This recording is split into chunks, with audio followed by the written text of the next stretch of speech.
In this video, I'm going to show you a few strategies to take your RAG system from here to here, or over there. Really, you can't quite see, it's really high. Anyway, really, I want to show you how to think about RAGs, but using certain RAG techniques to make your RAG systems even better. Let's go ahead and get started. RAG, retrieval-augmented generation. What is it?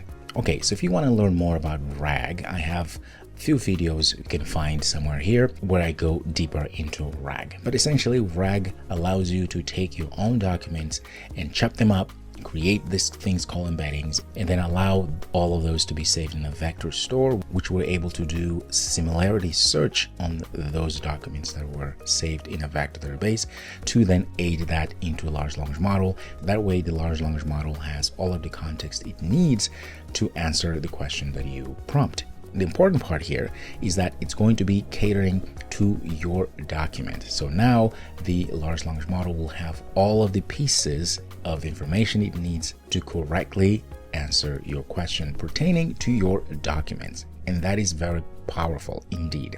Here's a quick overview of RAG. Documents come in, we go through the parsing and processing process. Right?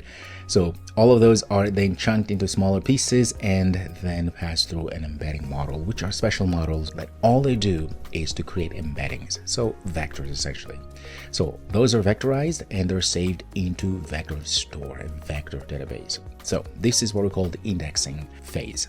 So then a user comes in with a query. You have a question about those documents. What happens is that we still have to pass that query through an embedding model so that we can create that vector again, and then we do the similarity search, and then of course we retrieve. We, meaning the vector database, is able to retrieve the most relevant documents. This is why we call augmentation. We're augmenting the query in relevant documents, and that's what's passed along to the large language model to generate the response. And this is an overview of what RAG is. Pretty cool. There are so many drawbacks when it comes to naive RAG, right? So number one is that we may end up with limited contextual understanding, because what happens is that these models will retrieve documents based only on what we call on keyword matching, or only on basic semantic similarity. Now, this is problematic because this leads to all sort of problems, right? Because that means we may end up getting things that are actually not the most relevant when it comes to getting the documents from the vector database. And we also may end up getting a lot of irrelevant pieces of information, because naive RAG may just go and grab all of the related documents, which may not necessarily be the best, okay? The other thing is we may have poor integration between retrieval and generation. What does that mean? Well, because these two components of a RAG system, we have the retrieval and generation. As you saw, the retrieval needs to work well with the generation side of things, because if one is lacking and it's not optimized, then we may end up having issues or very incomplete and very irrelevant answers. So also we may end up getting a lot of inefficiencies, especially when we end up having large documents that we're passing through onto this RAG system to be chunked up together and saved into the vector database. And the other thing also is lack of robustness of the system and adaptability. What does that mean? It means that once we have these RAG systems, what happens is that we may end up getting queries that are very ambiguous, that are very complex. And so the RAG system, when it's not optimized correctly, when we have a naive RAG system, what will happen is that it's just not going to be able to adapt as quickly as it's supposed to for cases when the query is ambiguous and or a little bit more complex. So these are some of the drawbacks of naive RAG. And this is why you have to understand how to use advanced strategies for your RAG systems. That way you don't run into these issues. All right, now let's go ahead and start looking at ways in which we can improve our RAG systems, because at the end of the day, that is exactly what we need. Okay, let's get started. Also keep in mind, in this video, I'm going to keep things a little bit simpler and shorter, because I want you to think about these things, and I won't go into the actual implementation, but this is a good opportunity for you to conceptually see how all of these comes together. And the other thing also is that I'm not able to show you all of the strategies for optimizing your RAG systems. And there are so many that are being written and developed as we speak. So you get started thinking in that direction. Okay, let's go ahead and get started with advanced RAG techniques. Now, one thing to keep in mind here, so we're going to go over some of the pitfalls as well as their solutions as we go through them. Okay, so let's look at advanced RAG benefits. So the idea of advanced RAG and improvement is to make sure that we have a very efficient and improved RAG system that doesn't hallucinate. So that is the main point. But something to keep in mind is that we have two main points of improvement when we think about RAG. Because remember, we have the pre-retrieval side of things before we get to the retrieval side of things, right? The indexing and all of that. So in the pre-retrieval side of things, this is where we go ahead and look at improving, for instance, the indexing structure as well as the user's query. So we're talking about how the index is happening, how we're cutting these chunks of these documents, how the embedding is happening, the models we're using, and all of that, as well as the query as it comes in. Are we adding more to that query to simplify things or to make things clear and all of that? And also we're going to improve data details, as I said, organizing indexes better and also adding extra information, which essentially makes sure that everything aligns correctly. Now, the other side, which is the post-retrieval. So after things were being retrieved, this is where we can then start combining what we've done before in the pre-retrieval data side of things with the original query. And we can just apply things such as re-ranking, making sure that whatever was retrieved, we rank all of the most relevant documents before we pass them to the large language model. Okay, so let's look at the very first RAG technique, advanced RAG technique here, which is what we call the query expansion. So the idea is really interesting. What we're doing here is very simple. We generate potential answers to the query. So we actually use a large language model. So as you see here, we have the query that comes in and we pass that query straight to a large language model, a model. Okay, and this will generate these potential answers. And those answers, of course, are the ones that are going to go through the vector base. But at the same time, we are going to pass all of them, right? So the answer generated along with the original query. So for instance, we're going to ask the large language model to essentially hallucinate these answers for the query. Then we're going to concatenate the answers that were generated, in this case here, and the original query together, and then get those results. Those are the ones that are passed again to the large language model, the augmentation side of thing, to get the retrieval system, do all that to get the actual answer. So query expansion is what we call an advanced retrieval technique that's used to improve the relevance of the results, which allows us to augment, in this case, the original query that comes in before with additional terms and or phrases. So think of it this way. Now we know that RAG is all about augmenting things, but now we even further this augmentation by generating potential answers, right, for this query that comes in. And then we take those answers, we put them together, and then we pass them through the vector DB to do the query. And then we get those query answers that we received. Those are the ones that are passed along to the large language model, and then the answer is generated.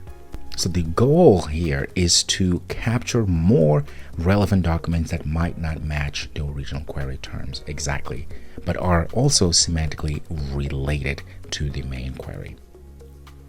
So this is what you need to think about. This is the first one, query expansion. Now, the thing about query expansion, as you see, is that there's a lot of calls to the large language model, because you can see we have the large language model call that happens here, and then the latest one that is called later with all the query answers or results, augmented everything, and then there's some calls that you need to make to a large language model. By the way, if you want to get deeper into AI and become an AI developer, understanding how to actually build AI-based applications, I'm in the process of putting together a full-on course on becoming an AI developer masterclass.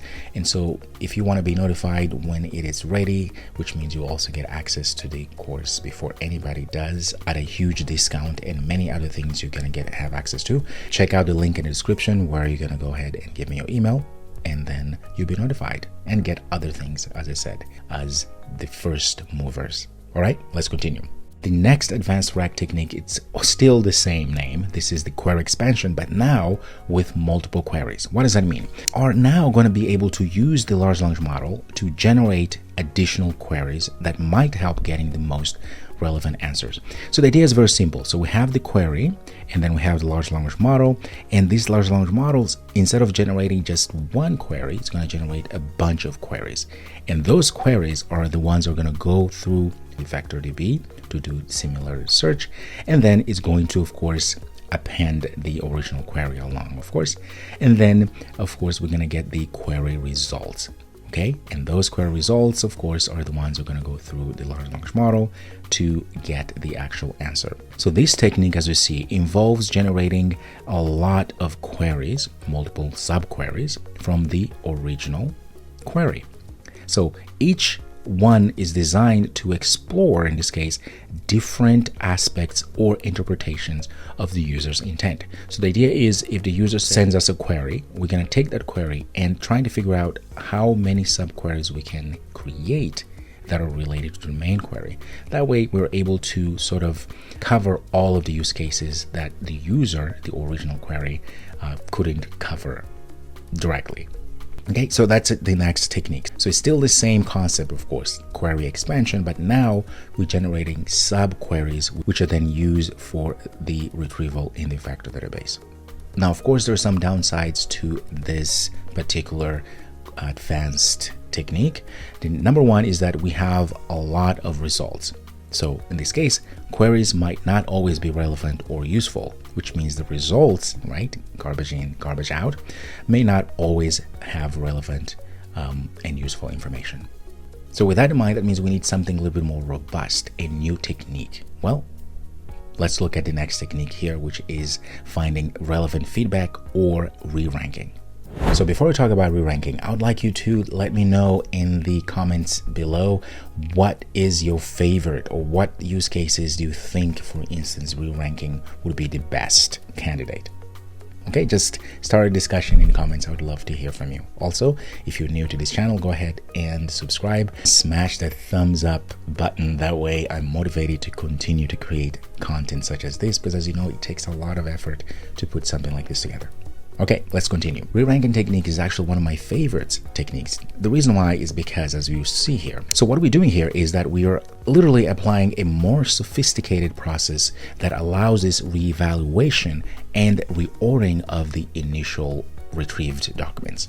So this is what happens. So the query comes in and we go through the vector database. Of course, there's other things that happen before we get to the vector database, right? This is just simplified. And so with re-ranking, once we get those query results, right, those pieces of documents, 1 through n, for instance, then we take all of them, we pass through this new process, essentially an algorithm called re-ranker, and this is going to pass through all of these documents and then pick the most relevant ones. And only these most relevant documents, those are the ones that are sent right into the augmentation side of things of RAG system into the large language model, and then of course we get the answer. This is a beautiful thing because now we have yet another system, and you notice we're not relying on making a lot of calls to the large language model.